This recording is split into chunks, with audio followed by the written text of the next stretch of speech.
नमस्कार दोस्तों, स्वागत है आपका अपना ही YouTube चैनल टुडे एग्जाम पर। दोस्तों, जैसे कल मैंने एक वीडियो पोस्ट की थी और आप लोगों से जो है जानकारी साझा किया था कि हमने अगली स्कीम जो है SSC GD और दिल्ली पुलिस के लिए कंबाइंड सीरीज लाने वाले हैं। तो इसी के तहत ये पहली वीडियो आप लोगों के लिए। आज ये पहला क्लास है हमारा, है ना, SSC GD और दिल्ली पुलिस के कंबाइंड वाली क्लास। तो जो बच्चे इसमें इनरोल होना चाहते हैं, डिस्क्रिप्शन में लिंक दिया गया होगा, आप व्हाट्सअप मैसेज करके जो है ग्रुप में ऐड हो जाए PDF हेतु, और बाद बाकी PDF की सारी जानकारी उसी व्हाट्सएप ग्रुप में आप मैसेज करके जान सकते हैं। चलिए शुरू करते हैं। पहला जो प्रश्न है, इससे पहले बता दूं कि जो बच्चे इससे पहले 50 सीरीज अभी तक नहीं देखे हैं जरूर देख लीजिएगा। आपको एक आत्मविश्वास क्रिएट होगी अंदर से। वर्तमान समय में एग्जाम जब आप SSC तथा अन्य किसी भी सेक्टर में जब एग्जाम देंगे तो आपको जो है अंदर से एक हौसला आएगा जब आप ये 57 सीरीज कर लिए होंगे। मैं फिर से बता दूं, जो सिर्फ PDF ही देख के सोच रहे हैं मुझे पूरा फायदा मिल जाए, तो पूरा फायदा नहीं मिलेगा जितना मिलना चाहिए। अगर आप वीडियो के साथ PDF का जो है देखते हैं तो ज्यादा फायदा मिलेगी। चलिए, पहला जो हमारा प्रश्न है, विश्व जल दिवस 2023 की थीम क्या थी? What is the theme of world water day 2023? तो 2023 में सबसे पहले वाटर डे कब सेलिब्रेट किए जाते हैं? स्टैटिक्स फॉर्म की क्वेश्चन। तो वाटर डे जो है प्रत्येक वर्ष 22 मार्च को सेलिब्रेट किए जाते हैं, और 22 मार्च को ही बिहार दिवस भी मनाया जाता है। तो ये दोनों बात एक के साथ ध्यान रखेंगे। देखिए, मैंने 22 मार्च, 22 अप्रैल और 22 मई ये तीनों को एक ही साथ याद करवाया था। 22 मार्च जल दिवस, 22 अप्रैल ये क्या भैया, पृथ्वी दिवस, 22 मई क्या है, अंतर्राष्ट्रीय जैव विविधता दिवस। तो ये तीनों बात जरूर ध्यान रखेंगे, ठीक है भाई। तो जो इस बार का जो वाटर डे का थीम रखा गया था, एक्सलरेटिंग चेंज है, ठीक है, तो ये ध्यान रखेंगे। अब मैंने बता ही दिया, प्रतिवर्ष 22 मार्च को जल दिवस मनाते हैं। वर्ष 2022 के लिए विश्व जल दिवस का थीम जो रखा गया था, यानी पिछले साल भूजल अदृश्य को दृश्य बनाना था, है ना। इनके अलावा विश्व पर्यावरण दिवस 2023 का थीम क्या है? Solution to plastic pollution. ये भी VVI करके रखेंगे। और पर्यावरण दिवस कब मनाया जाता है? तो 5 जून को प्रतिवर्ष मनाया जाता है। तो ये बात भी ध्यान रखेंगे। अंतर्राष्ट्रीय महिला दिवस 2023 का थीम क्या था? लैंगिक समानता के लिए नवाचार और प्रौद्योगिकी, है ना भैया। तो ये 3 मैंने इंपोर्टेंट दिवस की जो है आपको थीम बताया है। अभी से अपने स्टोर करते चलेंगे और एक दिन आप परिपक्व हो जाएंगे, जैसे कि आपने पिछले सीरीज में देखा। अगला जो प्रश्न है हमारा, अस्थाई बंदोबस्त। अच्छा, अंतर्राष्ट्रीय महिला दिवस कब मनाया जाता है? ये छूट रहा है, तो बताइएगा। 8 मार्च को जो है अंतर्राष्ट्रीय महिला दिवस सेलिब्रेट किए जाते हैं, और 13 फरवरी को राष्ट्रीय महिला दिवस मनाते हैं, और 24 जनवरी को राष्ट्रीय बालिका दिवस मनाते हैं। तो ये तीनों बात ध्यान रखेंगे। इंटरनेशनल लेवल पे महिला दिवस 8 मार्च को, नेशनल लेवल पे 13 फरवरी को, और 24 जनवरी को राष्ट्रीय बालिका दिवस के रूप में मनाते हैं। भाई, बालिका और महिला में थोड़ा फर्क तो समझते ही हैं। इसके अलावा अस्थाई बंदोबस्त लॉर्ड कॉर्नवालिस के द्वारा 1793 में कहाँ लगाया गया था, है ना? Where was the permanent settlement established by Lord Cornwallis in 1793? भैया, ये किया गया था सबसे पहले बंगाल में। देखिए, ये प्रायोरिटी के हिसाब से है कि बंगाल, उड़ीसा और बिहार में। अगर इन तीनों को मैं अलग अलग ऑप्शन बना दूं तो आंसर क्या मारोगे? अगर ईस्वी 1793 दे रखा है तब आंसर मारना है बंगाल। सबसे पहले बंगाल में स्टार्ट हुआ था, ठीक है। इसके अलावा जो अस्थाई व्यवस्था है, परमानेंट सेटलमेंट है, इसे जो है आपका जमींदारी व्यवस्था भी कहा जाता था। तो ये बात भी आपको ध्यान रखना है। इसके अलावा राज्य हड़प नीति के तहत, आपने राज्य हड़प नीति का नाम सुना होगा। इसके तहत आपसे पूछा जाता है कि सबसे पहले ब्रिटिश राज्य में या हड़पा गया राज्य कौन सा था? तो आपको बताना है सतारा। ये सतारा कहाँ पे है? महाराष्ट्र में है। सतारा, सांगली, ये सब कहाँ पे है? महाराष्ट्र के अंदर है ना। तो डलहौजी ने सबसे पहले सतारा को 1848 में ब्रिटिश राज में मिलाया था, या ब्रिटिश राज के अधीन किया था। बंगाल विभाजन कब होती है? 1905 में होती है। किसके द्वारा होती है? कर्जन के द्वारा होती है ना।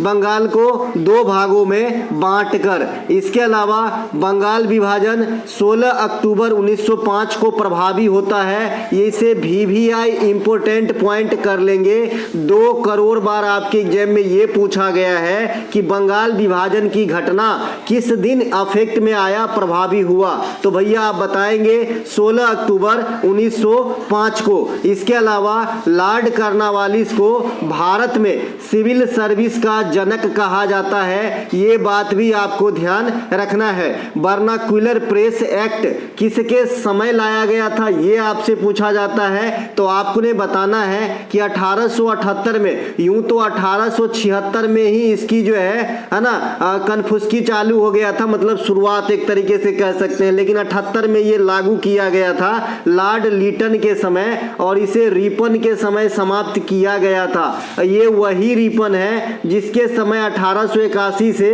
भारत में जनगणना लगातार हो रही है 10 वर्षों के अंतराल पे, तो ये सभी के सभी बात ध्यान रखना है। 1878 में एक और एक्ट आया था, आर्म्स इंडिया एक्ट, ठीक है भैया। तो जो हथियार अधिनियम आया था ये भी 1878 में आया था, और आजादी के बाद भी हथियार अधिनियम आया, आर्म्स इंडिया एक्ट 1959 में। तो दोनों बात ध्यान रखेंगे, आजादी के पहले 1878 में, आजादी के बाद 1959 में आया था। अगला प्रश्न है हमारा, वर्ष 2023 के लिए फूड पुरस्कार किसे दिया गया है ना। Who was given the food award for the year 2023, तो ये हैदी कुंड को दिया गया है। ये कहाँ के निवासी हैं, तो ये आपका अमेरिका के रहने वाली हैं, तो इनको दिया गया है फूड पुरस्कार 2023। भैया विश्व खाद्य पुरस्कार 2022 किसे दिया गया था, डॉक्टर सेंथिया रोस जेबिंग को दिया गया था, और 23 में दिया गया हुन को, है ना। इसके अलावा वर्ष 2023 के लिए नॉर्मन बोरलॉग फील्ड अवार्ड, देखिए ये भारतीय महिला ने जीता है। तो इस क्वेश्चन में सब बात को याद रखिए ना रखिए, लेकिन ये जरूर याद रखिएगा कि वर्ष 2023 के लिए नॉर्मन बोरलॉग फील्ड अवार्ड किसे दिया गया है, तो ये स्वाति नायक उड़ीसा को दिया गया है, इसे जरूर ध्यान रखेंगे।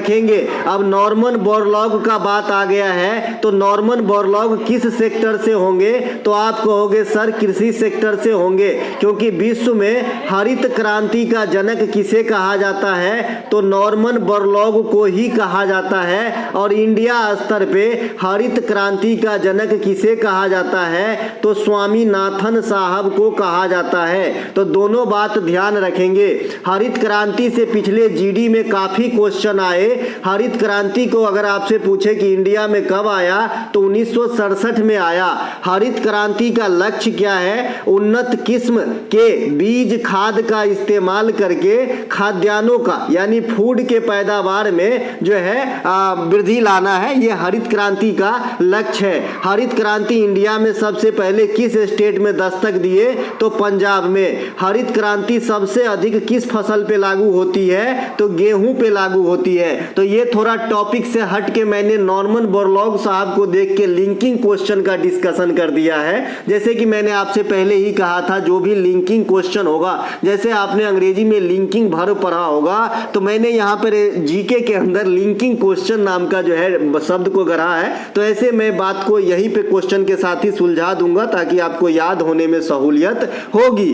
FAO का मुख्यालय कहाँ है, जो कि मतलब फूड वाला संस्था है, तो इसका मुख्यालय रोम में है। ये भी संस्था आपका यूएनए से अटैच्ड है, ठीक है भैया। इसके अलावा वर्ष 2023 को संयुक्त राष्ट्र संघ ने अंतर्राष्ट्रीय जो बाजरा वर्ष घोषित किया है, अंतर्राष्ट्रीय बाजरा वर्ष घोषित किया है। बाजरा आपने देखा होगा, इसकी रोटी बनती है ना, राजस्थान महाराष्ट्र वगैरह में इसकी रोटी काफी खाई जाती है। इसके अलावा धनुची लोक नृत्य किस राज्य से संबंधित है, Dhunuchi folk dance belong to which state, तो ये आपका पश्चिम बंगाल से संबंधित है धनुची, है ना। इसके अलावा देखिए, अगर आपने सही से प्रोनाउंस कर लिया तो पश्चिम बंगाल के अधिकांश नृत्य वगैरह को आप एग्जाम में पहचान सकते हैं, कोई बहुत बड़ी बात नहीं है, क्योंकि आप अगर बंगाली लय समझते हैं तो आपको जो है आ जाएगा। क्योंकि मेरे कई सारे रिलेटिव बंगाल में रहते हैं, तो मुझे भी थोड़ी बहुत इनकी लय की जो है परख है। इसके अलावा पश्चिम बंगाल की अन्य प्रमुख लोक नृत्य में जात्रा, गंभीरा, वॉल, टूसू, ये टूसू जो है गायन और नृत्य दोनों प्रकार है, त्योहार भी कहते हैं इसे। मुंडारी, नचनी, नटुआ, झूमुर, ये सभी के सभी आपके कहाँ पे है, बंगाल में देखने को मिलेगा। और खाली ये झूमर के जगह पे खाली झूमर रहेगा तो आप ये सिर्फ छत्तीसगढ़ और झारखंड में देख पाएंगे। ठीक है भैया, तो ये ध्यान रखेंगे। इनके अलावा उसी प्रकार का एक खाली घूमुर है और उसी प्रकार के एक घुमुरा है। तो जो घुमुरा है ये उड़ीसा में देखेंगे और जो घूमर है ये राजस्थान में देखेंगे। इसी प्रकार का एक हरेला है और इसी प्रकार का एक हरेली है। तो एगो उत्तराखंड में है और एगो छत्तीसगढ़ में है ना, उत्तराखंड एगो है आपका छत्तीसगढ़। तो ऐसे आपको ध्यान रख सकते हैं। इसी प्रकार से एक भांड है, इसी प्रकार से एक पाथेर भांड है। तो जो पाथेर भांड है ये आपका जम्मू कश्मीर में है और जो भांड है ये आपका पंजाब में है। तो इस प्रकार से आप ध्यान रख सकते हैं। काफी सारे जो है कंफ्यूजन वाली नाम भी है आपके आर्ट एंड कल्चर वाली चीजों में। इसके अलावा पश्चिम बंगाल में छौ नृत्य भी होता है। इसको अलग से इसलिए लिखा क्योंकि छौ नृत्य और जगह होता है। पश्चिम बंगाल के अलावा झारखंड और उड़ीसा में भी होती है। उड़ीसा में मयूरभंज छौ, झारखंड में सरायकेला का छौ और पश्चिम बंगाल में पुरुलिया की छौ कहते हैं। पश्चिम बंगाल में एक ब्रीटा नृत्य होता है, इसको अलग से लिखने के लिए जरूरत इस प्रकार से पड़ गई क्योंकि ये नृत्य जो करते हैं वहां की जनजातीय समुदाय, तो इस आशा से करते हैं कि उनके बच्चों में चेचक की बीमारी ना लगे। तो आपसे क्वेश्चन एग्जामिनर कर लिया था सीजीएल में कि पश्चिम बंगाल में चेचक रोग को भगाने के लिए कौन सा नृत्य किया जाता है, तो ब्रीटा डांस किया जाता है। देखिए इसी प्रकार से नाम से मिलता जुलता एक ग्रीडा डांस भी है, तो इस पे कंफ्यूज नहीं होना है ना। एक ब्रीटा है, ग्रीडा है, ठीक है भैया। तो जो ब्रीटा है ना ये पश्चिम बंगाल का है। इसके अलावा लाठी, ये लाठी आजकल जो आप डंडा को लाठी कह देते हो ना, ये बेसिकली जो है पश्चिम बंगाल में एक प्रकार का आर्ट फॉर्म है ना, लड़ाई वाला। तो इसे लाठी पश्चिम बंगाल से ध्यान रखिएगा। इसी प्रकार से जो लड़ाई वाला फॉर्म है ये मणिपुर से आपका थांगटा है, पंजाब से आपका गतका है ना, साउथ से आपका कलारी पट्टू है ना। तो ये सब जरूर ध्यान रखेंगे। कलारी पट्टू साउथ से है, गतका पंजाब से है, थांगटा मणिपुर से है, लाठी पश्चिम बंगाल से है। इसके अलावा एक मलखंब है जो काफी प्रचलित हो रही है। मलखंब जो है आपके कहाँ के हैं, तो मध्य प्रदेश के हैं, ध्यान रखेंगे। इसके अलावा निम्नलिखित में से उनसे संबंधित आंदोलन युद्ध या कारण के साथ मिलान कीजिए। मतलब ये आंदोलन, ये समिति क्यों बनाई गई, आपको संबंधित कारण से जो है मिलान करना है। यहाँ पे आपको दे दिया गया है गांधी इरविन समझौता, सामने जालियांवाला बाग हत्याकांड। अच्छा, इसके आंसर मैं नहीं लिख पाया, चलिए मैं मिलान कर देता हूं। डायरेक्ट आप आंसर लिख लीजिएगा, पीडीएफ में आंसर लिख के दे दूंगा, है ना। गांधी इरविन समझौता ये कब होती है भैया, 1931 ईस्वी के अंदर होती है। तो इन्हीं के आसपास जो घटना घटा होगा, इन्हीं से संबंधित ये तथ्य रहे होंगे। तो ये आपका सविनय अवज्ञा आंदोलन में जाएगा जो 1930 में हुआ था, गांधी जी के द्वारा चलाया गया था, जो साबरमती आश्रम से स्टार्ट करे गए थे। साबरमती आश्रम कहाँ पे है, अहमदाबाद गुजरात में है। इसी साबरमती आश्रम से जो अभी भारत सरकार का आजादी का अमृत महोत्सव आप मनाते हैं, रेलवे के इंजन पे आप बहुत ज्यादा देखते होंगे जो न्यू मेड इंजन है या फिर जो पुराने इंजन है उनको भी पेंटिंग करके आजादी का अमृत महोत्सव छपवाया गया है। तो ये आपका कहां से स्टार्ट हुआ है, तो आप कहोगे साबरमती आश्रम से ही स्टार्ट हुआ है। ये भी क्वेश्चन किसी कोने में रख लीजिएगा, पता नहीं कब आपको एग्जाम में दर्शन दे दे। इसके अलावा गांधी इरविन को मैंने सविनय अवज्ञा आंदोलन से मिलाया है। इलाहाबाद की संधि कब हुई थी, 1665 ईस्वी में हुई थी। तो इसके आसपास की घटना कौन सा दिख रहा है, तो आपका बक्सर का युद्ध दिख रहा है जो 1664 में हुआ था। तो इसमें मिला देंगे। हंटर समिति आपका 1919 में बना था, है ना। तो जालियांवाला बाग हत्याकांड भी 1919 में हुआ है, तो इसको इधर से मिला देंगे। स्वदेशी आंदोलन आपका 1905 में हुआ था और जो आपका बंगाल विभाजन है ये भी आपका 1905 में हुआ था, तो इसको इधर से मिला देंगे। तो इस प्रकार से आपका मैच है। मैच में हमारा आंसर क्या निकल के आया दादा, ए का 4, बी का क्या इलाहाबाद की संधि चला जाएगा बक्सर में, तो बी का 3, सी का चला जाएगा 1 जालियांवाला के पास और डी का चला जाएगा हमारा 2 में। तो ठीक है, तो इस प्रकार से आपका मैच होगा, मैं लिख के दूंगा पीडीएफ में, है ना, घबराइए नहीं। इसके अलावा इसकी एक्सप्लेनेशन देखते हैं। गांधी इरविन समझौता पर हस्ताक्षर कब हुई थी, ये भी क्वेश्चन अलग से आता है। एक आता है भगत सिंह को फांसी कब दी गई थी, उसका डेट। एक आता है मुस्लिम लीग ने सीधी कार्यवाही दिवस कब मनाई, इसका डेट। बंगाल विभाजन कब प्रभावी हुआ, इसका डेट, है ना। भारत छोड़ो आंदोलन कब स्टार्ट हुआ, इसका डेट। ये सभी आपको डेट डिमांड करता है ईस्वी के साथ, तो इतने क्वेश्चन की डेट जरूर याद रखिएगा। देखिए मैं बहुत ज्यादा दिन इस फील्ड में बिताया हूं, करीब मैं 13-14 साल अब मेरे हो गए होते आए। हालांकि मैं अभी एग्जाम नहीं देता, आपको पढ़ाता हूं, है ना। फिर भी बहुत दिन से इस सेक्टर में लगातार जुड़ा हूं, तो मुझे अनुभव है कि किस फॉर्म में क्वेश्चन पूछे जाते हैं, ठीक है। तो जितना बताया उसकी डेट के साथ याद रखिएगा। तो गांधी इरविन समझौता आपका 5 मार्च 1931 को हुआ था, गांधी और इरविन के साथ हुआ था। इसी समझौते के तहत जो गांधी जी सविनय अवज्ञा आंदोलन चलाए थे 1930 ईस्वी में, है ना, तो इसी को जो है स्थगित करते हैं, जो बाद में अंततः समाप्त हो जाते हैं। हंटर समिति का गठन ये कब हुआ था, जैसे कि आप जानते हैं कि 1919 ईस्वी में, है ना, मॉन्टेग्यू चेम्सफोर्ड के काल में, यानी मॉन्टेग्यू सचिव था उस समय का और चेम्सफोर्ड गवर्नर था। तो चेम्सफोर्ड गवर्नर के काल में एक रॉलेट एक्ट करके जो है आपका एक्ट आया। इसे बिना अपील बिना दलील का कानून कहा गया था। इसमें जो है शक के दायरे में किसी भी आदमी को गिरफ्तार कर पूछताछ किया जा सकता था।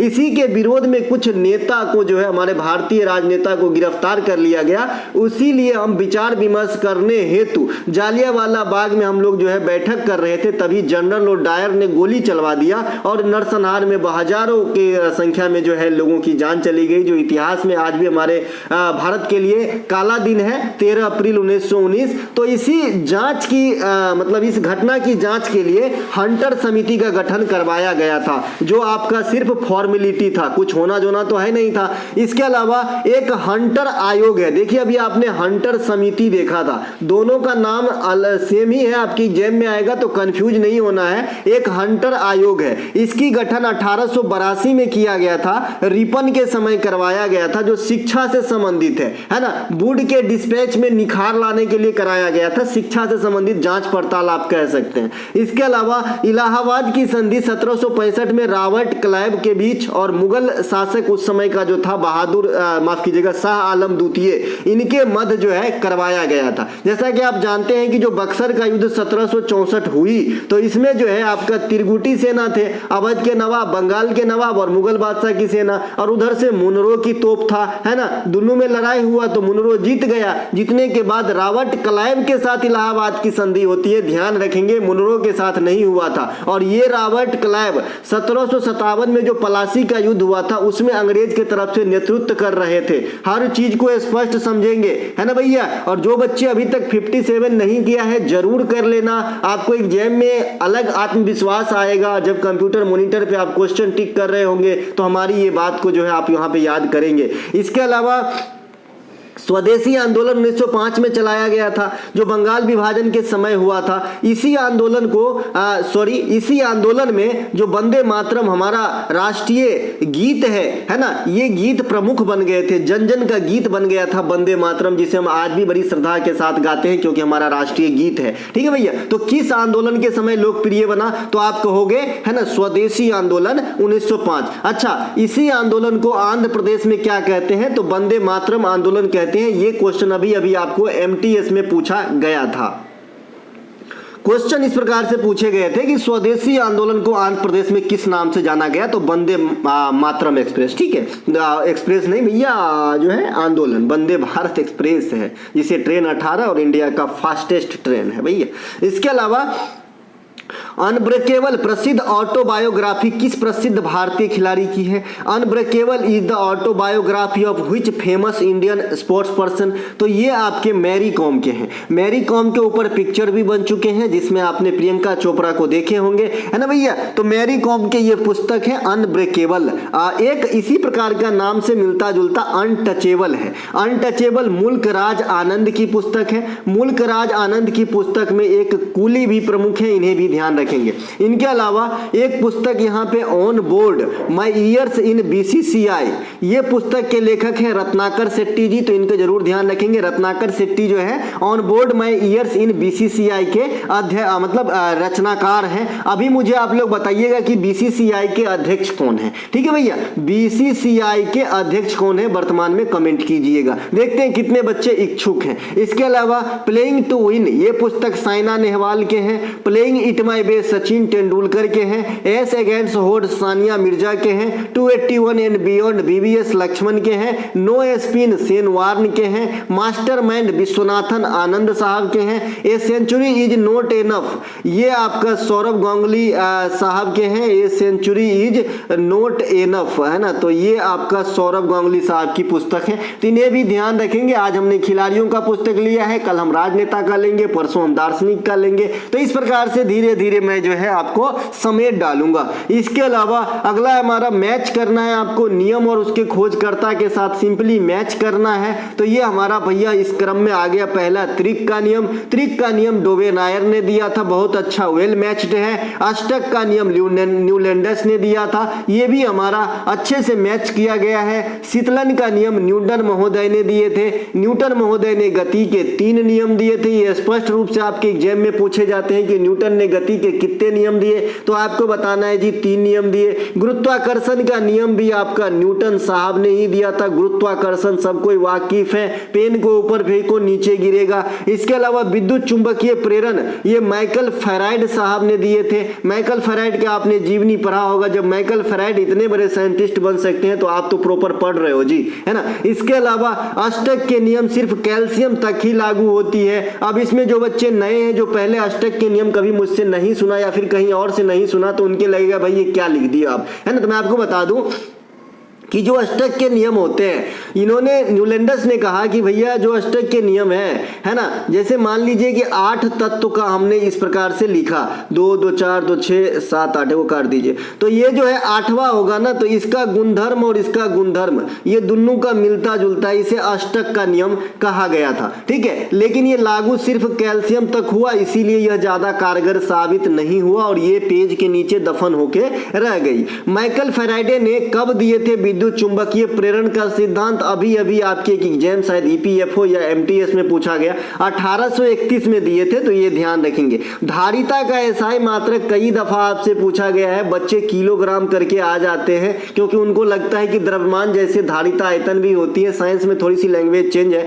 धारिता का एसआई मात्रक पूछता है तो आप फेराइड को मार के आएंगे। 1 फेराइड बराबर कुलाम बट्टा बोल्ट होता है, तो इसे भी आपको ध्यान रखना है। ठीक है भैया। इसके अलावा नवंबर 2022 में निम्नलिखित में से किसे निर्वाचन आयुक्त के पद पर आसीन हुए? देखिए नवंबर सितंबर अक्टूबर नवंबर 2022 तक की जो इंपोर्टेंट की पोस्ट है, नियुक्तियां हैं, उनको भी आपको ध्यान रखना है। जैसे उस समय डीआरडीओ में, इसरो में, है ना। इसके अलावा प्रधानमंत्री का जो आर्थिक सलाहकार नागेश्वरम साहब बने थे, वो ये भी कई सारे ये चुनाव आयुक्त में ये आए थे आपका निर्वाचन आयुक्त बन के, है ना। तो ये सब जो कुछ है की पोस्ट, उनको जरूर ध्यान रखें। तो नवंबर 2022 में चुनाव आयुक्त के रूप में जो निर्वाचित हुए, मतलब डिप्यूट किए गए, ये आपका अरुण गोयल साहब को किए गए। जब आप जानते हैं कि राजीव कुमार साहब को जो है मुख्य निर्वाचन आयुक्त बनाया गया, तो ये पोस्ट वैकेंट था, है ना। राजीव कुमार साहब तो बन गए मुख्य निर्वाचन आयुक्त, चूंकि सुशील चंद्रा साहब हट गए, है ना, तो इनके जगह पे राजीव कुमार साहब आए, तो पोस्ट वैकेंट था, तो अरुण गोयल साहब के द्वारा जो है इसे पिछले साल नवंबर में फिल किया गया। अभी जो आपके चुनाव आयुक्त कौन कौन है और मुख्य चुनाव आयुक्त कौन कौन है, ये ज्यादा इंपोर्टेंसी रखती है एग्जाम के लिहाज से, क्योंकि आप जानते हैं कि 2023 में कई जगह इलेक्शन होने वाले हैं। तो वर्तमान में निर्वाचन आयुक्त जो है अरुण कुमार गोयल एक हो गए और एक अनूप चंद्र पांडे हो गए। जैसे कि मैंने आपको बताया था, एक मुख्य चुनाव आयुक्त के अलावा 2 निर्वाचन आयुक्त भी होते हैं। तो मुख्य, अभी तो आपने चुनाव आयुक्त देखा अनूप चंद्र पांडे और गोयल साहब को, तो मुख्य चुनाव आयुक्त कौन है? राजीव कुमार साहब हैं। तो इन्हें भी ध्यान रखेंगे, जिन्होंने 15 मई 2022 को 25वें मुख्य निर्वाचन आयुक्त के रूप में जो है अपना कार्यभार संभाले थे। इसके अलावा भारत के पहले चुनाव आयुक्त कौन थे? सुकुमार सेन। आप कहोगे इसमें मुख्य चुनाव आयुक्त नहीं लगाया आपने, तो पहले सिंगल पोस्ट हुआ करता था, बाद में जो है एक चुनाव आयुक्त, 2 चुनाव आयुक्त, अब एक मुख्य चुनाव आयुक्त बनाया गया। ठीक है, तो पहले सुकुमार सेन ही ओवरऑल हुआ करते थे निर्वाचन आयोग के हेड, पहला हुआ था इंडिया में। इसके अलावा निर्वाचन आयोग किस प्रकार की संस्था है दादा, यहां से काफी क्वेश्चन पूछ रहे हैं टीसीएस, है ना। तो संवैधानिक निकाय है। मैंने आपको पिछले क्लास में जो 57वां वीडियो था, 57 सीरीज की लास्ट वीडियो, उसमें बताया था कि बहुत सारे ऐसे संस्था आपको याद करके रखना है जो असंवैधानिक निकाय है, जैसे नीति आयोग वगैरह, है ना। संवैधानिक आयोग मतलब निकाय और असंवैधानिक इकाई में आप कैसे जो है अंतर विभेद कर पाते हो। तो जिसकी संविधान में जिसके लिए आर्टिकल अलॉट किए गए हैं या फिर संविधान में चर्च किए गए हैं वो संवैधानिक निकाय है, जिसकी चर्च नहीं किए गए हैं वो संवैधानिक निकाय नहीं है। जैसे आरबीआई के लिए कौन से आर्टिकल है, आप लोग मुझे कमेंट कीजिएगा कि आरबीआई के लिए भारत के संविधान में कौन से आर्टिकल है। इसके गठन 1950 में किया गया था। निर्वाचन आयोग का 25 जनवरी को किए गए थे, इसीलिए हम आजकल 25 जनवरी को राष्ट्रीय मतदाता दिवस के रूप में मनाते हैं। मतदाता दिवस भैया, जो वोट डालते हैं उसे मतदाता कहा जाता है। इसके अलावा भारत के निर्वाचन आयुक्त तथा मुख्य निर्वाचन आयुक्त की नियुक्ति कौन करते हैं, राष्ट्रपति साहब करते हैं। आई मुख्य निर्वाचन आयुक्त की बात, तो इनकी कार्यकाल 6 वर्ष का होगा या फिर 6 से पहले 65 की उम्र पार कर रहा हो तो रिटायर हो जाएगा। लेकिन जो अन्य चुनाव आयुक्त है उनकी कार्यकाल 6 वर्ष का होगा, लेकिन इसकी मैक्सिमम एज लिमिट 62 वर्ष ही है। तो ये बात भी आपको ध्यान रखना है भैया, ठीक है। इसके अलावा भारत में निर्वाचन आयोग लोकसभा, विधानसभा, राज्यसभा और राष्ट्रपति के चुनाव करवाते हैं, है ना। विधानसभा की चुनाव आंख फाड़ के देख लीजिए, ये निर्वाचन आयोग के द्वारा करवाया जाता है। बाद बाकी तो केंद्र स्तर की चीज है तो आप ऐसे ही पकड़ लोगे, लेकिन विधानसभा आप कहोगे सर ये तो राज्य में होते हैं तो ये निर्वाचन आयोग क्यों करवाते हैं। भैया बड़े पैमाने पे होते हैं ना, क्योंकि आप लोकसभा में किसे, है ना, जनप्रतिनिधित्व का सभा कहा गया है लोकसभा को, तो भाई राज्य से तो ही प्रतिनिधि वहां जाते हैं ना लोकसभा राज्यसभा में। तो जो विधानसभा की चुनाव होते हैं ना, है ना, तो ये आपका जो है निर्वाचन आयोग ही करते हैं। लेकिन राज्य के अंदर 2 चुनाव और हैं जिसकी चुनाव जो है आपका राज्य के जो स्थानीय निकाय हैं उनके द्वारा करवाया जाता है। जैसे आपका पंचायत का चुनाव, नगर पालिका का चुनाव, ये सब कौन करवाते हैं, राज्य निर्वाचन आयोग के द्वारा करवाया जाता है। तो आप कहोगे फिर अलग से संस्था क्यों बनाया, इतना खर्च क्यों बढ़ाया। तो भाई इंडिया में कई सारे राज्य हैं यार, अगर मान लीजिए खाली निर्वाचन आयोग सब दिन पंचायत और नगर पालिका का भी चुनाव करे तो एक को दिन फ्री नहीं बैठेंगे अपनी योजना वगैरह बनाने के लिए, ठीक है, और संभव भी नहीं है। इसीलिए राज्य में अलग से चुनाव आयोग होते हैं जो स्थानीय चुनाव करवाते हैं। इसके अलावा कोलोंग तथा न्यांग नदी किसका प्रमुख सहायक नदी है। Kolong and Nyang rivers are the main tributaries of which river, तो ये ब्रह्मपुत्र नदी की सहायक नदियों में से है। ब्रह्मपुत्र नदी का उद्गम कहां पे होती है, तिब्बत के मानसरोवर से होती है ना। इसके अलावा ब्रह्मपुत्र नदी को तिब्बत में सांगपो और भारतीय भूभाग अरुणाचल प्रदेश में जब पहुंच जाता है तो इसे देहांग कहा जाता है, ये बात ध्यान रखेंगे। इसके अलावा ब्रह्मपुत्र नदी प्रणाली भारत के राष्ट्रीय जलमार्ग जो 2 है ये ब्रह्मपुत्र नदी प्रणाली पे है ना, जो धुबरी से सादिया को जोड़ते हैं और पहला हल्दिया से इलाहाबाद को जोड़ते हैं जो गंगा नदी प्रणाली पे है। तो दोनों बात ध्यान रखेंगे। इसके अलावा है ना, जो पहला है ना ये गंगा नदी प्रणाली पर स्थित है और दूसरा ब्रह्मपुत्र नदी प्रणाली पर स्थित है। ब्रह्मपुत्र नदी ही पर दुनिया की सबसे बड़ी नदी द्वीप जो है आपका नदी द्वीप है, नदी द्वीप कर लीजिएगा, ये आपका माजुली है जो आपका ब्रह्मपुत्र नदी पर स्थित है। इसके अलावा ब्रह्मपुत्र की प्रमुख सहायक नदियों में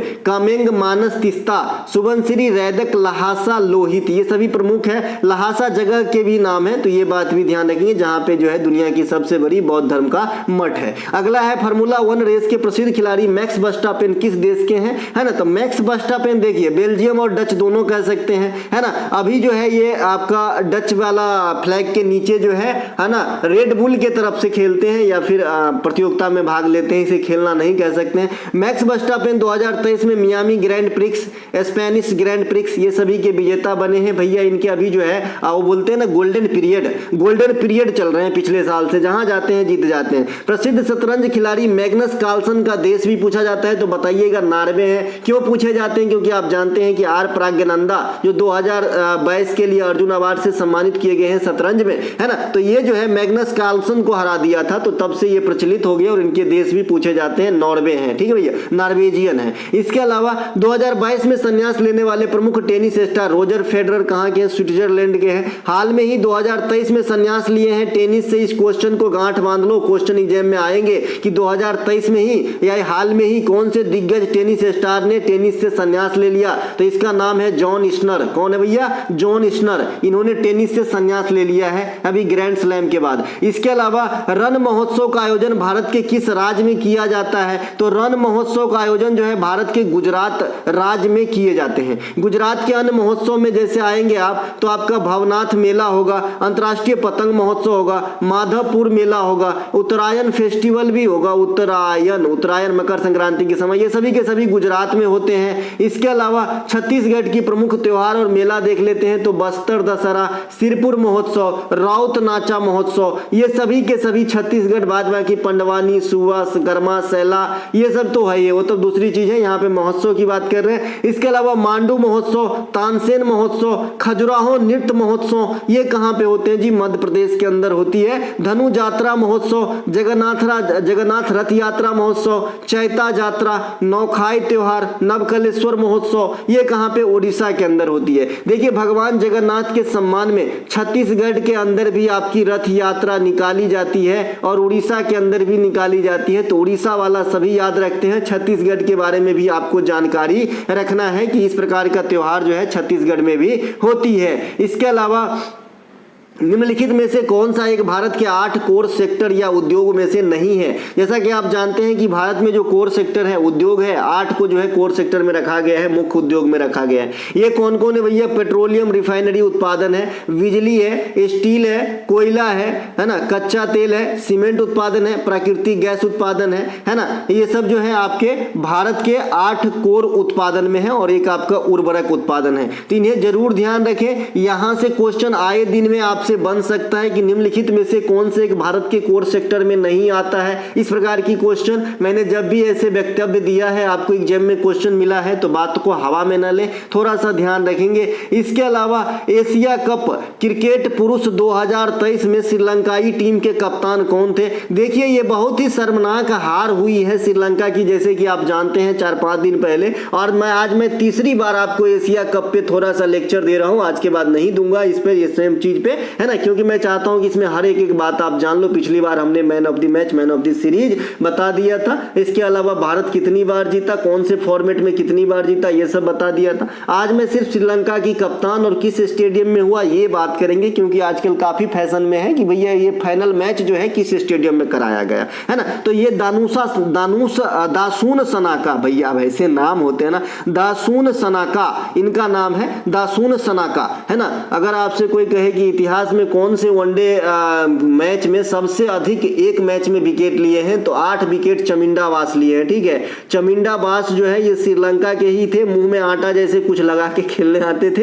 है ना। तो ये 8 विकेट लिए भैया एक मैच में, वनडे मैच में भैया है ना। फाइनल मैच श्रीलंका जो हुआ है इस बार का एशिया कप, ये कहाँ पे? प्रेमदासा स्टेडियम, कहाँ पे? कोलंबो में हुआ है। श्रीलंका का कोलंबो राजधानी है, वो और राजधानी है श्री जयवर्धने पूरा कोट्टा, तो दोनों ध्यान रखेंगे है ना। इसके अलावा श्रीलंका के जो आपका पहले बैटिंग किया था इस मैच में, फाइनल में 50 रन पे सिमट गया था, बड़ी आसानी से भारत मैच जीत लिया और ये भारत का 8वां ट्रॉफी था एशिया कप पुरुष वाला क्रिकेट के अंदर है ना। तो ये बात भी ध्यान रखेंगे, जिसमें 7 टाइम वनडे फॉर्मेट में और 1 टाइम T20 फॉर्मेट में विजेता रहे हैं। एशियाई कप 2023 श्रीलंका और पाकिस्तान में कराए गए, ये आपका वेन्यू है, इसे जरूर ध्यान रखें। इसके अलावा भारत में संविधान में 9वीं अनुसूची को कब जोड़ा गया था? जैसा कि आप जानते हैं कि शुरू में अनुसूचियों की संख्या मात्र 8 था, लेकिन वर्तमान में अगर आप अनुसूची देखेंगे तो 12 अनुसूची है। तो ये कब जोड़ा गया था? आपके संविधान के अंदर है ना भैया। तो ये जोड़ा गया था आपके 1951 में, तो इसे भी ध्यान रखेंगे। मूल संविधान में 395 आर्टिकल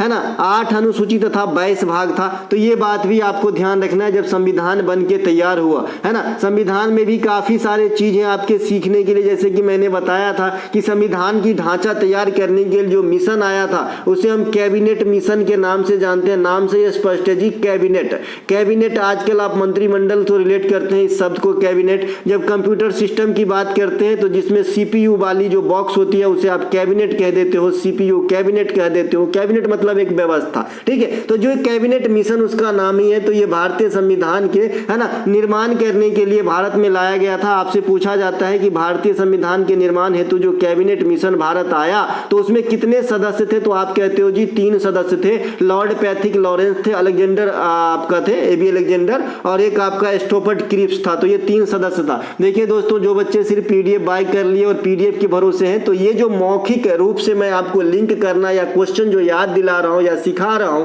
है ना, तो इन चीजों से वंचित न रह जाओ। इसीलिए वीडियो एक बार देखना बहुत जरूरी है। मैं कहता हूं मेरा 57 सीरीज है, आपको 40 घंटे का टाइम खाएगा। अगर ये आप ये 40 घंटा देख लिए, पूरे प्लेलिस्ट का वीडियो देख लिए, यकीन मानिए किसी भी एग्जाम में 70% से अधिक क्वेश्चन आपको लगेगा कि ये तो मैं पढ़ा हूं, आराम से कर लूंगा। 30% में संघर्ष रहेगा। तो जहां 100% में संघर्ष है, वहां 30% में संघर्ष रहेगा, तो कितना मजा आ जाएगा ना। समझ रहे हो ना, दाल भात के ऊपर अगर पापड़ मिल जाए तो क्या बात हो जाए, है ना भैया। इसके अलावा वर्तमान में संविधान में कितनी अनुसूची हैं? 12। पहले कितने थे? मैंने कहा 8 था, है ना। तो 4 कहां से आया? संविधान संशोधन के द्वारा आया। अभी कितने भाग हैं? भाग तो बेसिकली वैसे ही है, लेकिन विभक्त है 25 भागों में, है ना। ये 25 कैसे बने? तो 4 से 4 का ए बना के मौलिक कर्तव्य जोड़ा गया, है ना। 9 से 9 का ए बना के आपका नगर पालिका जोड़ा गया, और 9 से 9 का बी बना के जो आपका सहकारी समिति है, ऐसी व्यवस्था की गई। तो 3 बढ़ गई, तो 25 से हो गया आपका, सॉरी 22 से हो गया 25। अभी आर्टिकल कितने हैं? तो 470 के करीब पहुंच चुके हैं। ये बात भी ध्यान रखेंगे।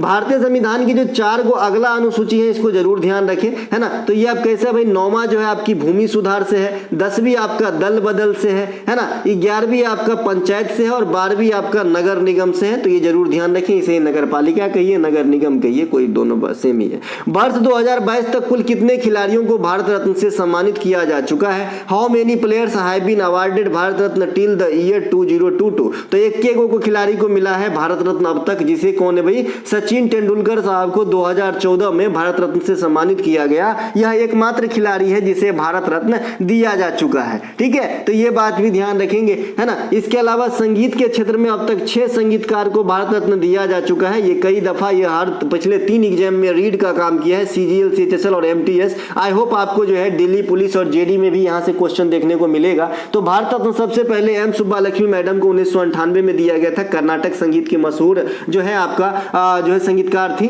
आपका पंडित रविशंकर साहब को 99 में दिया गया था। ये सितार के प्लेयर थे। पंडित रविशंकर साहब ही 1968 में भारत के लिए प्रथम बार ग्रैमी अवार्ड प्राप्त किए थे, है ना, वेस्ट मीट्स ईस्ट के लिए। इसके अलावा बिस्मिल्लाह खान तथा लता मंगेशकर मैडम को 2001 में जो है भारत रत्न दिया गया था। लता मंगेशकर को सभी जानते हैं, बिस्मिल्लाह खान शहनाई बजाते थे। पंडित भीमसेन जोशी हिंदुस्तानी शास्त्रीय संगीत के जो है धुरंधर थे। 2009 में इन्हें जो है दिया गया था भारत रत्न। किराना घराना से संबंधित थे। भूपेन हजारिका साहब 2019 में वर्सटाइल कलाकार हैं, गीतकार, संगीतकार, मतलब अभिनेता, ये सभी जो है 2000 थे। भूपेन हजारिका साहब, इन्हें 2019 में दिया गया था। 2019 के बाद अभी तक भारत रत्न की जो है घोषणा नहीं की गई है। निम्न में से पश्चिम बंगाल के साथ किस राज्य की सीमा रेखा नहीं लगती है ना। तो पश्चिम बंगाल के साथ आपका जो सीमा रेखा लगता है, ये 5 स्टेट और 3 इंटरनेशनल सीमा को छूता है पश्चिम बंगाल राज्य। ठीक है भैया, तो ये 5 स्टेट कौन कौन से हैं? असम है आपका, सिक्किम है, उड़ीसा है, झारखंड और आपका बिहार कर लीजिएगा। ये 5 स्टेट जो है आपका छूते हैं पश्चिम बंगाल के सीमा को, है ना। इसके अलावा पश्चिम बंगाल की सीमा बांग्लादेश के साथ लगती है। ये बात भी आपको ध्यान रखना है। बांग्लादेश के साथ साथ भूटान के साथ लगती है, भूटान के साथ साथ नेपाल के साथ लगती है। तो ये 3 इंटरनेशनल सीमा बनाती है और आपका, और 5 जो है राष्ट्रीय राज्य के साथ लगते हैं। जैसा कि आपने राज्य देखा, तो पश्चिम बंगाल के साथ आपने सीमा रेखा यहाँ पे देख लिया। देखिए, सीमा रेखा से भी काफी क्वेश्चन आपके पिछली बार जीडी में भी आए, दिल्ली पुलिस में भी आए, और इस बार के एमटीएस में सीमा रेखा से कम क्वेश्चन आए। तो आपको नहीं भूलना है, एग्जामिनर भूला है, फिर से तरोताजा होगा, खाद डाला जाएगा इसके नीचे। भारत की सीमा 7 स्थलीय देश से लगती है, अफगानिस्तान, पाकिस्तान, बांग्लादेश, नेपाल, भूटान, चीन, म्यांमार। इस प्रकार से जो है आपका स्थलीय सीमा लगता है। जलीय सीमा की बात करेंगे तो मालदीव और श्रीलंका से लगती है। देखिए, जलीय सीमा से तो इंडोनेशिया से भी हमारी सीमा लग सकती है, लेकिन इसे किसी अच्छा किताब इस चीज को नहीं लिखता है, तो आपको नहीं याद रखना है। लेकिन मन के एक कोने में जरूर ध्यान रखना है कि जब जलीय सीमा पूछेगा और मालदीव श्रीलंका नहीं रहेगा तो इंडोनेशिया आंसर लगा देंगे। अभी मैं आपको वो दिखाऊंगा नक्शा, तो समझ में आ जाएगी। इसके अलावा जो हमारे पड़ोसी देश हैं, इनके आपको जो है भाषा वगैरह जरूर याद रखना है। जैसे मालदीव की भाषा दिवेही है, श्रीलंका की भाषा सिंहली है, म्यांमार की भाषा बर्मी है, भूटान की भाषा जोखंगा है, नेपाल की भाषा नेपाली है, बांग्लादेश की भाषा बंगाली है, पाकिस्तान में पंजाबी स्टाइल में हिंदी भी चलती है पाकिस्तानी में, अफगानिस्तान में पाश्तो या दारी भाषा है। तो इस प्रकार से आप ध्यान रख सकते हैं, भाषा जरूर ध्यान रखें। श्रीलंका का तो नृत्य भी पूछ दिया था। कंडियान जो है श्रीलंका में शास्त्रीय नृत्य के कैसे किए जाते हैं, तो इसे भी जरूर ध्यान रखेंगे। अब आपके सामने ये नक्शा है, आप यहाँ पे देख सकते हैं, है ना, पश्चिम बंगाल को देख सकते हैं और आपका जो है इंटरनेशनल सीमा भी देख सकते हैं। पश्चिम बंगाल का इंटरनेशनल सीमा किसके किसके साथ जो है आपका लगता है। ये जो हरा कलर का है पश्चिम बंगाल, इन्हीं को देखते हैं। ये आपका बांग्लादेश है, ये आपका जो है भूटान है, बांग्लादेश भूटान, और ये आपका छोटा सा नेपाल, यहाँ से नेपाल के साथ लगेगा। तो 3 इंटरनेशनल सीमा क्रिएट करते हैं आपका पश्चिम बंगाल, और जो स्टेट है यहाँ पे आपको देख लेना है। अगर आपको इंडिया की नक्शा, देखिए मुझे नक्शा बनाने नहीं आता, लेकिन मेरे जो है माइंड में नक्शा छपी है इंडिया की, है ना, तो मैं देख के पता लगा लेता हूँ कि कौन सा चीज कहाँ पे है। तो आप जब भी बात करें इंडिया की सीमा रेखा या फिर किसी अन्य चीज के उद्देश्य से, तो नक्शा को अपने सामने जरूर लाए। आप ड्राइंग कर लेते हैं तो बहुत अच्छा है, नहीं कर लेते हैं तो हमारे जैसे, है ना, काम तो चल ही रहा है ना। तो ऐसे ही भैया, है ना, तो जरूर बहुत सारे चीज आप यहाँ से सीख सकते हैं नक्शा से। मैं किसी और दिन बात कर लूंगा, बिकॉज ये वीडियो ऐसे ही लेंथी होगा ही, क्योंकि क्वेश्चन इसमें ज्यादा है भाई। तो कोई भी टाइम का जो है ये ना करें। बहुत सारे बच्चे सजेस्ट करते हैं मुझे कि अंडर 30 मिनट की वीडियो रखा कीजिए सर, आपका वीडियो पे व्यू आएगा। भैया मुझे व्यू नहीं चाहिए, जो बच्चे अंतिम तक रह गए उसको सफल कराना है। मुझे सफल कराने में ज्यादा बिलीव करता हूँ, व्यू तो ऐसे भी आ जाएंगे। मैं कुछ भी ऐसा थोड़ी है, अगर व्यू के लिए करना होता तो ऊपर में कुछ भी लिख देता, है ना, ऐसा नहीं है, व्यू के लिए नहीं भैया, है ना। तो सितंबर 2022 में किस कंपनी को 12वीं महारत्न कंपनी के रूप में दर्जा दिया गया? आप जानते हैं महारत्न कंपनी क्या होता है। अपने पास 3 प्रकार की कंपनी होते हैं, मिनी रत्न कंपनी, नवरत्न कंपनी और आपका महारत्न कंपनी। ठीक है, तो महारत्न कंपनी की जो स्कीम है ये आपका 2010 में इस प्रकार की वार्तालाप चली गई है, और इस कंपनी की जो टर्नओवर है 5000 करोड़ तक हो सकती है। ठीक है, तो ये जो हाल फिलहाल में आपको पिछले साल इसको जो दर्जा दिया गया था, ये REC को दिया गया था, रूरल इलेक्ट्रिफिकेशन कॉर्पोरेशन लिमिटेड को महारत्न कंपनी का दर्जा दिया गया, और ये भारत का 12वां महारत्न कंपनी बना था। अब आपके भारत में जो प्रमुख महारत्न कंपनी है इनको जरूर ध्यान रखना है, आपको ऑप्शन छांटने में काम आएगा। अगर ये क्वेश्चन सीधे सीधे नहीं पूछा तो पूछेगा निम्नलिखित में से कौन से महारत्न कंपनी नहीं है, तो भी आप छांट सकते हो। जैसे इसी फॉर्म में आपसे क्वेश्चन पूछता है कि निम्न में से कौन से जो है आपका सार्वजनिक क्षेत्र के बैंक नहीं है। आपसे क्वेश्चन कई बार आपने अटेंड किया होगा कि सार्वजनिक क्षेत्र के बैंक नहीं है, तो जो प्राइवेट बैंक होते हैं वो सार्वजनिक क्षेत्र के बैंक नहीं होते। ठीक है, तो ये बात भी आपको ध्यान रखना है। सरकारी बैंक को 3 दे देगा और प्राइवेट दे देगा, तो आपको छांटना होता है ना। तो वर्तमान समय में भारत के महारत्न कंपनियों में प्रमुख जो है भारत पेट्रोलियम है कॉर्पोरेशन लिमिटेड, कोल इंडिया लिमिटेड, गेल, सेल भेल गेल, हिंदुस्तान, दोनों जो दो गैस वाला होता है, वो HP गैस होता है, वो आपका भारत गैस होता है। तो एगो HPCL, एगो BPCL, ये दोनों जरूर याद रख लीजिएगा। सेल भेल गेल, तो 3 2 5 को तो ऐसे ही हो गया। NTPC ONGC, है ना, 7 को हो गया। IOC इंडियन ऑयल कॉर्पोरेशन, तो 8 को तो ऐसे ही याद हो गया। बस 4 को याद करना है आपको जिनके नए नए जोड़े गए हैं। जैसे आपको, है ना, NTPC तो याद ही है, इसके अलावा आपको जो नया नया जोड़ा गया इसको ध्यान रखना है, पावर ग्रिड कॉर्पोरेशन PFC, है ना, इसको जरूर ध्यान रखना है, पावर ग्रिड कॉर्पोरेशन, है ना भैया। इसके अलावा ये रूलर वाला याद रखना है जो अभी हाल में जोड़े गए हैं, है ना, रूरल इलेक्ट्रिफिकेशन कॉर्पोरेशन लिमिटेड, ये जो है विद्युत विभाग के अंतर्गत कार्य करने वाली कंपनी है, इसे भी ध्यान रखेंगे। ये नन वित्तीय बैंकिंग कंपनी है, NBFC जिसे आप बोलते हैं, non financial, NFVC, non financial बैंकीय कंपनी, इस प्रकार से, है ना, NFBC। तो इसे जरूर ध्यान रखेंगे, 1969 में स्थापित किए गए थे। ठीक है, ये वाला आपका REC, है ना। आपके सामने ये PSU जो है महारत्न का दर्जा प्राप्त, इनके कुछ इमेजेस हैं जो 8 9 एक ही साथ हैं, आप ध्यान रख सकते हैं। इसके अलावा राज्य के नीति से सिद्धांत के अनुसार किस अनुच्छेद में प्रसूति सहायता की जो है जिक्र किया गया? प्रसूति समझते ही होंगे आप, तो इनकी जो सहायता की बात है ये कहां पे करी गई है? तो आर्टिकल 42 में करी गई है। नीति सिद्धांत के संविधान के भाग 4 में आर्टिकल 36 से 51 के बीच में वर्णित है। यह आयरलैंड के संविधान से लिया गया है, जो 3 प्रकार की जो है आपका सिद्धांत का वर्णन करता है, गांधीवादी सिद्धांत, उदार बौद्धिक सिद्धांत और समाजवादी सिद्धांत। यहां से कई बार क्वेश्चन बन चुके हैं कि आपका DPSP में किस प्रकार की सिद्धांत का जिक्र नहीं है, तो एगो नेहरूवियन सिद्धांत होता है। तो ये तीनों याद रखेंगे, तो बाद में की दुनिया का कुछ पूछेगा तो आप छांट दोगे। अनुच्छेद 44 सिविल नागरिक संहिता, जो गोवा में हमेशा एक्टिव रहता है, ध्यान रखेंगे। इसके अलावा अनुच्छेद 40 जो है ग्राम पंचायत से है ना। अनुच्छेद 45 जो है ये आपका, है ना, अनुच्छेद 40 ग्राम पंचायत। अनुच्छेद 45 जो है 14 वर्ष से कम उम्र के बच्चों के लिए शिक्षा से संबंधित बात करता है। शिक्षा से संबंधित बात आपका जो है 3 जगह होती है। आर्टिकल 51 के 1 11 में होता है, जो मौलिक कर्तव्य है। इसके अलावा आर्टिकल 21 का A में होता है, और आपका आर्टिकल 45 44 में होता है। तो ये 3 जगह शिक्षा वाली बात होती है संविधान के अंदर, ध्यान रखेंगे।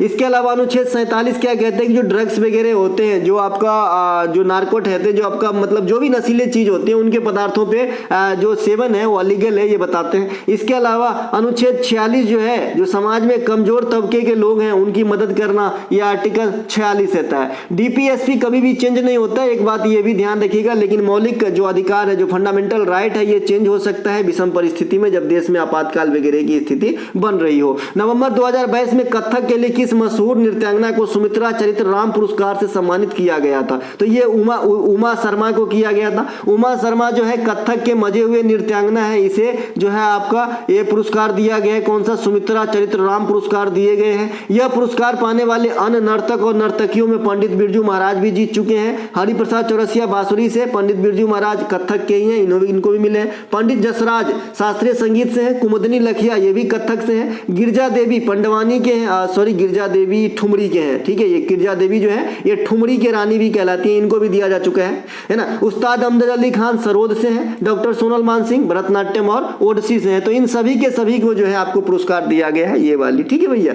अब देखिए ये जो मौखिक वाली बात होती है ना, रिपीटिशन करवा रहा हूँ, आपको याद करवा रहा हूँ। उषा शर्मा को 1973 में भारत सरकार के द्वारा पद्मश्री तथा 2001 में पद्म भूषण से सम्मानित किया गया है ना। इसके अलावा कथक उत्तर भारत का शास्त्रीय नृत्य है। कथक नृत्य के प्रमुख कलाकार पंडित बिरजू महाराज, सितारा देवी इत्यादि प्रमुख है। जो भी महाराज सरनेम है कथक के साथ जाना है, जो भी महापात्रा सरनेम है ओडिसी के साथ जाना है, जो भी रेड्डी सरनेम है कुचिपुड़ी के साथ जाना है, जो भी सिंह सरनेम है या झावेरी सरनेम है ये आपको जाना है, मणिपुरी के साथ जाना है ना। तो इस प्रकार से मैंने कई सारे चीज को आपको बता दी है, डायरेक्ट आप आंसर तक पहुंच सकते हैं। इसके अलावा सितारा देवी, नालिनी कमालिनी, अस्थाना, ये सभी के सभी जो है आपके कथक नृत्य के मजे हुए नृत्यांगना है। नालिनी कमालिनी दोनों बहन है। ड्यूस शब्द निम्नलिखित में ड्यूस शब्द जो है टेनिस खेल के अलावा और किस खेल में प्रयोग किए जाते हैं? तो बैडमिंटन में। देखिए बहुत सारे ऐसे खेल शब्दावली में शब्द हैं जो एक खेल से अधिक खेल में प्रयोग किए जाते हैं, आपको ध्यान रखना है। तो ड्यूस शब्द जो है बैडमिंटन और टेनिस दोनों में प्रयोग होता है। बैडमिंटन में जब दोनों खिलाड़ियों के पॉइंट बराबर हो जाते हैं तो ड्यूस हो जाता है। तब क्या होता है, मान लीजिए 5 पॉइंट इसको भी 5 पॉइंट इसको की, तो है ना,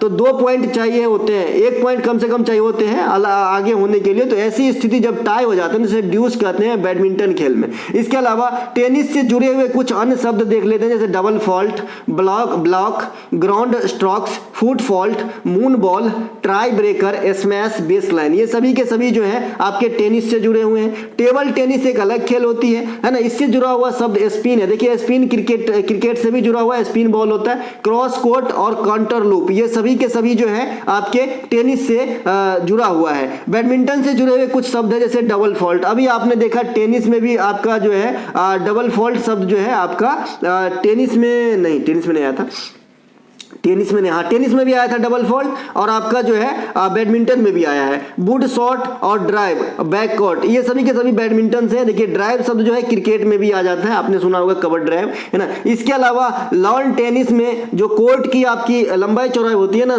23.77 होती है और चौड़ाई 10.97 मीटर होती है। बैडमिंटन से कोर्ट की लंबाई जो है 13.14 मीटर होती है, चौड़ाई जो है 6.9 मीटर होती है। तो इसे ध्यान रखेंगे। थॉमस कप और उबेर कप, ये बैडमिंटन की 2 प्रमुख प्रतियोगिता है, जिसमें थॉमस कप पुरुष वाला है, उबेर कप महिला वाला है। इसे भी ध्यान रखेंगे। पिछला थॉमस कप 2022 के विजेता भारत ही थे, इंडोनेशिया को हरा के पहली बार, तो ये बात भी ध्यान रखेंगे। विश्व के सबसे अधिक बाजरा उत्पादन 2022 किस देश में होती है? तो बाजरा उत्पादन सबसे अधिक अब भारत में होती है। विश्व में सबसे अधिक मोटे अनाज का उत्पादन पहले अमेरिका में हुआ करता था, लेकिन अब भारत में होती है, तो ये बात भी ध्यान रखेंगे। बाजरा का नया नाम श्री अन्न दिया गया है प्रधानमंत्री के द्वारा, तो इन्हें भी ध्यान रखेंगे, श्री अन्न कह के इसे संबोधित किया गया है। 7 जून को विश्व खाद्य सुरक्षा दिवस के रूप में मनाया जाता है, ये बात ध्यान रखेंगे। 2023 में संयुक्त राष्ट्र संघ ने बाजरा का वर्ष घोषित किया है, तो इसे भी ध्यान रखेंगे। खाद्य पदार्थ के संरक्षण में सोडियम बेंजोएट का प्रयोग किया जाता है, तो ये बात भी आपको ध्यान रखना है। इसके अलावा अगला प्रश्न हमारा, तत्वबोधिनी सभा का गठन संस्थापक कौन थे? भाई तत्वबोधिनी सभा का संस्थापक देवेंद्र नाथ टैगोर थे। इसकी स्थापना 1839 ईस्वी में करा गया था। अब आते हैं कुछ समाज में। देखिए टॉपिक में जो 10+ वीडियो आपको प्रोवाइड करा दिया हूं उसमें सारे चीज है, लेकिन मैं रिपीट करवा रहा हूं ताकि ताकि आप जो है पढ़ना ना छोड़ दो मेरे भाई, है ना। ब्रह्म समाज की स्थापना 1828 में राजा राम मोहन राय ने करवाया था कोलकाता के अंदर। आत्मीय सभा का गठन 1815 में राजा राम मोहन राय के द्वारा ही कोलकाता में। 1867 में प्रार्थना समाज की स्थापना रानाडे और महात्मा आत्माराम पांडुरंग के द्वारा महाराष्ट्र के अंदर। इसके अलावा 1875 में आर्य समाज की स्थापना बंबई में दयानंद सरस्वती के द्वारा। इसके अलावा 1873 में सत्यशोधक समाज की स्थापना ज्योतिबा फुले के द्वारा महाराष्ट्र के अंदर। गुलामगिरी पुस्तक के लेखक हैं ज्योतिबा फुले साहब और आर्य समाज के संस्थापक दयानंद सरस्वती ने सत्यार्थ प्रकाश नामक पुस्तक लिखे हैं, तो इन दोनों पुस्तक का भी नाम रखिएगा। अगला प्रश्न, बाबर फरगना के सिंहासन पर बैठने के कितने साल बाद मुगल वंश की स्थापना किए थे, है ना। देखिए इस लफ्ज में आपसे दो क्वेश्चन पूछता है कि अशोक ने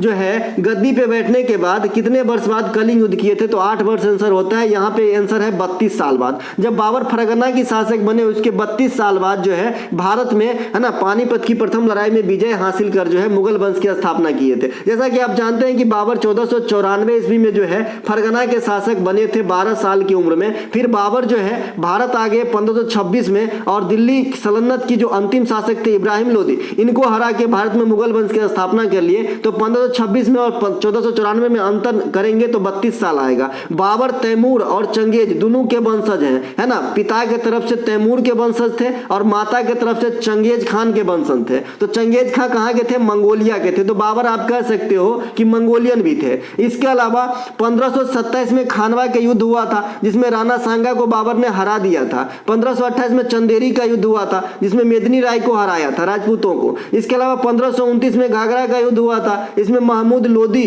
और नुसरत शाह को जो है बाबर हराया था। बाबर एक भी युद्ध इंडिया में नहीं हारा था। बाबर को दानशीलता के कारण बाबर को कलंदर भी कहा जाता है, तो ये बात भी आपको ध्यान रखना है। आप समझ रहे होंगे कि इसमें कितने कंटेंट है, तो 21 क्लास पे न जाए, 21 क्लास भारी पड़ेगी, है ना। आपको जो है बड़े बड़े सुरमाओं के कम से कम 200 क्लास पे, भैया टेंशन नहीं लेना है ना। बाबर की आत्मकथा का जो है नाम है बाबरनामा। ये किस भाषा में लिखे गए, तो तुर्की भाषा में, तो इसे भी ध्यान रखेंगे। इसके अलावा निम्नलिखित में से कौन से अम्लीय वर्षा करने के लिए जिम्मेवार कारकों में शामिल है। देखिए अम्लीय वर्षा जो होती है ना, इसमें मानवीय क्रियाकलाप भी शामिल है और प्राकृतिक क्रियाकलाप भी शामिल है। आप कहोगे कि कौन सी प्राकृतिक क्रियाकलाप जो अम्लीय वर्षा में योगदान देते हैं भाई, तो ज्वालामुखी भी देते हैं, ज्वालामुखी भी देते हैं। मैं कहता हूं कि बहुत सारे समुद्री क्रिया होते हैं जो देते हैं आपको जो है योगदान देते हैं अम्लीय वर्षा कराने में। और मानवीय तो है ही, जो चिमनी वगैरह आप जलाते हो ये तो डायरेक्ट असर डालता है भाई, है ना भैया। तो यहाँ पे मानवीय तथा प्राकृतिक क्रियाकलाप आंसर हो सकता है, क्योंकि यहाँ पे किसी पार्टिकुलर नहीं, आपको नेचर पूछ रहा है कि कैसे क्रियाकलाप के साथ जो है अम्लीय वर्षा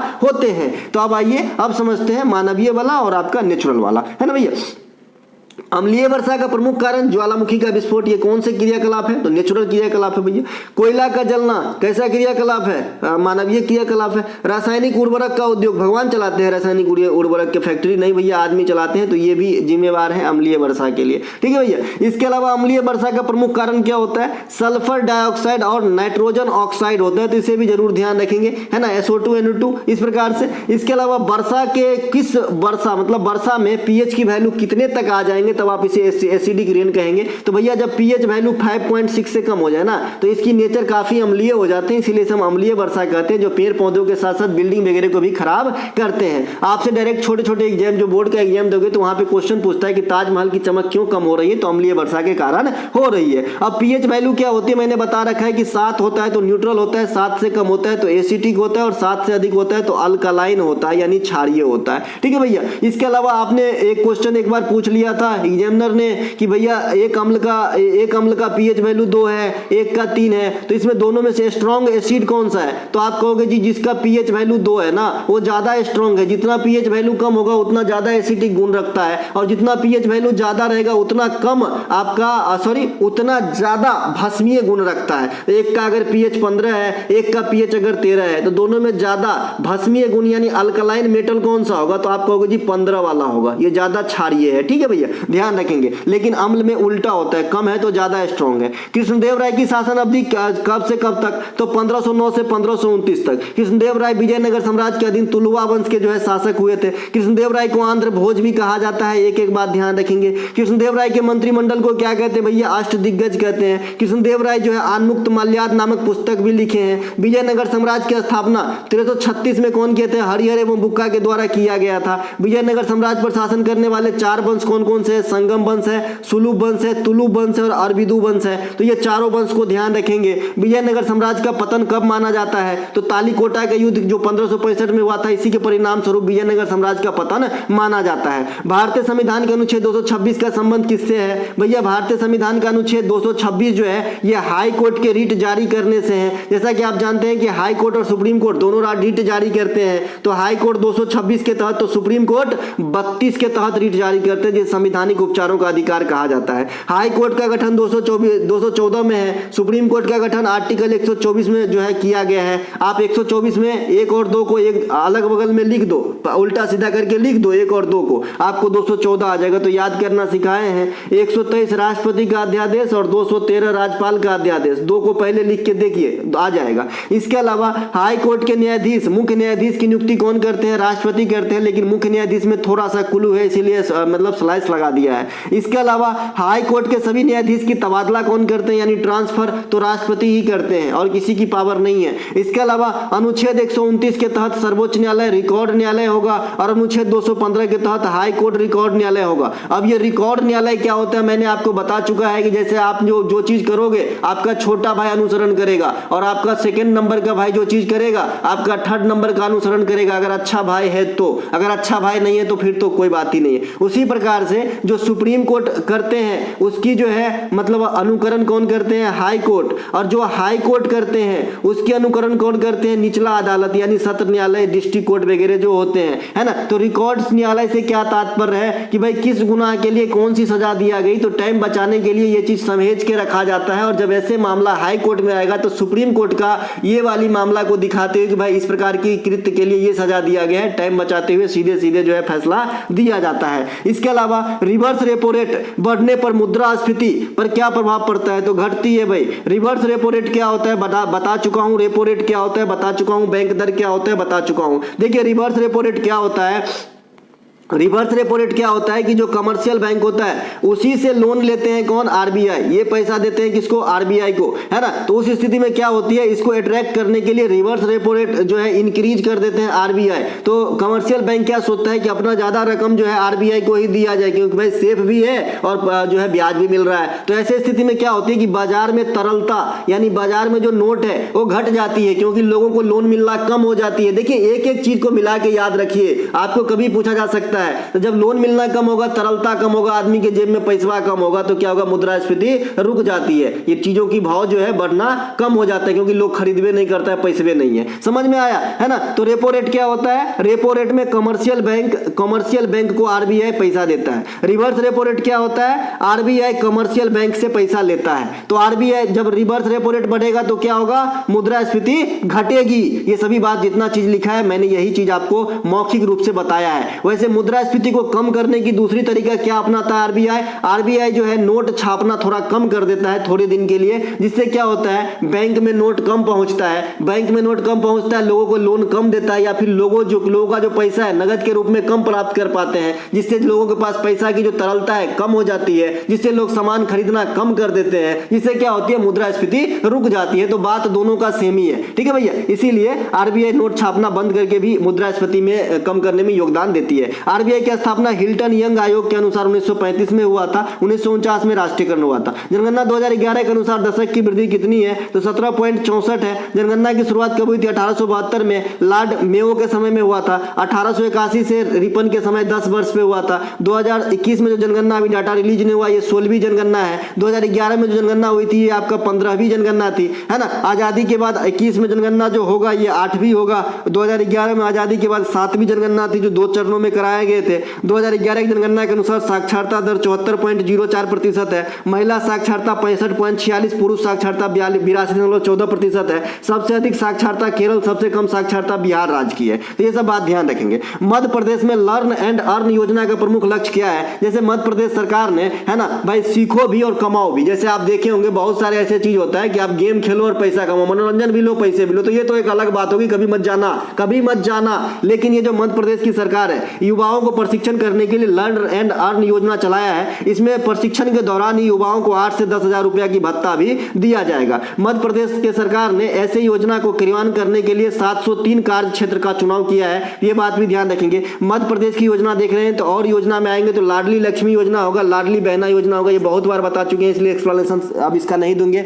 मध्य प्रदेश की अन्य योजनाओं में दीनदयाल रसोई योजना है ना, खेत तालाब योजना, मुख्यमंत्री तीर्थ दर्शन योजना, ये सब प्रमुख है। देखिए मुख्यमंत्री तीर्थ दर्शन योजना आपका जो है गोवा सरकार भी चलाया है लेकिन उसका नाम अलग है, मुख्यमंत्री है ना, मुख्यमंत्री तीर्थ दर्शन योजना के जगह पे जो है देव दर्शन योजना गोवा में चलता है, लेकिन ये भी तीर्थ स्थल का ही जो है आपको घुमाएगा। ठीक है, मध्य प्रदेश के वर्तमान मुख्यमंत्री शिवराज सिंह चौहान है और राज्यपाल जो है मंगू भाई छगन पटेल है, तो इसे जरूर ध्यान रखेंगे। इसके अलावा ईरानी ट्रॉफी 2022-23 के विजेता कौन है? रेस्ट ऑफ इंडिया है। ईरानी ट्रॉफी आप जानते हैं कि जो आपका जो रणजी ट्रॉफी विजेता होता है उसके साथ कराया जाता है, ठीक है ना, अन्य टीमों के साथ। तो ईरानी ट्रॉफी 2022-23 के उपविजेता मध्य प्रदेश को हरा के जो है आपका रेस्ट ऑफ इंडिया जो है 2022-23 वाला खिताब जीता है। फाइनल मैच कहां पे हुआ था? ग्वालियर में। कौन से स्टेडियम? रूप सिंह स्टेडियम में। तो आपसे पूछा जाएगा रूप सिंह स्टेडियम कहां है, तो आप बताइएगा ग्वालियर में है। इसके अलावा ईरानी ट्रॉफी की शुरुआत 1960 ईस्वी में किया गया था। यह मैच रणजी ट्रॉफी के विजेता और रेस्ट ऑफ इंडिया के साथ खेले जाते हैं। इसके अलावा रणजी ट्रॉफी 2022-23 के विजेता कौन है? सौराष्ट्र। यह मैच कहां पे हुआ था? ईडन गार्डन में हुआ था। किसे हरा के?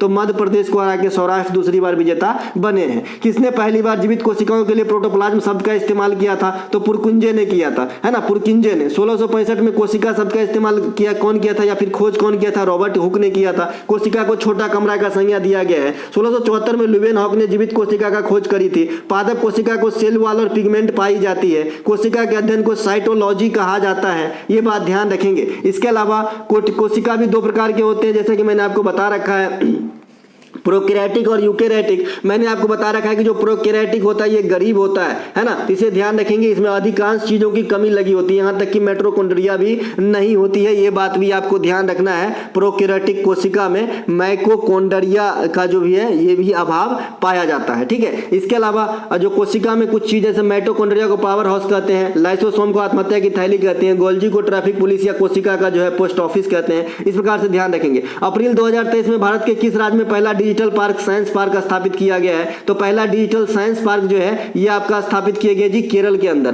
पहला सेमीकंडक्टर नीति अपनाने वाला राज्य है जी गुजरात। भारत का पहला डिजिटल राज्य कौन है भाई? केरल। पहला डिजिटल केंद्र शासित प्रदेश जम्मू कश्मीर। भारत का पहला पेपरलेस विधानसभा नागालैंड। पहला पेपरलेस बजट कौन पेश किए थे? उत्तर प्रदेश, है ना। ये सभी बात ध्यान रखें। गुजरात में जो है जस्टिस यानी जो हाई कोर्ट है जस्टिस क्लॉक अपनाने वाला पहला राज्य है कि हाई कोर्ट के बाहर जो है एक घड़ी होगा जो अंदर में चल रही मामला का जानकारी बाहर से ही आपको पता चल जाएगा। भारत का पहला जैविक राज्य सिक्किम है। भारत में हलघर जल वाला राज्य गोवा है। गोवा में अभी आपका जो है 37वें राष्ट्रीय खेल का आयोजन है। अगला प्रश्न है डाफला पर्वत चोटी भारत का विस्तार किस राज्य में है? तो अरुणाचल प्रदेश में है। डाफला पर्वत चोटी अरुणाचल प्रदेश के साथ साथ असम में भी फैले हुए हैं, तो इसे भी ध्यान रखेंगे। असम के अन्य चोटी में देखिए दोस्तों ड्यूटी निकलना है, थोड़ा फास्ट चल रहा है। असम के अन्य चोटी में कार्बी आंगलोंग है, नामचा बरवा है, ये सब असम के प्रमुख चोटियों में है। इसके अलावा मिसमी जो है अरुणाचल प्रदेश में है। भारत की सबसे ऊंची चोटी कंचनजंगा आपका सिक्किम में है। मेघालय में गारो खासी जयंतिया ये पर्वत श्रेणी है, चोटी है जो आपको ध्यान रखना है। मेघालय में ही सबसे अधिक वर्षा होती है।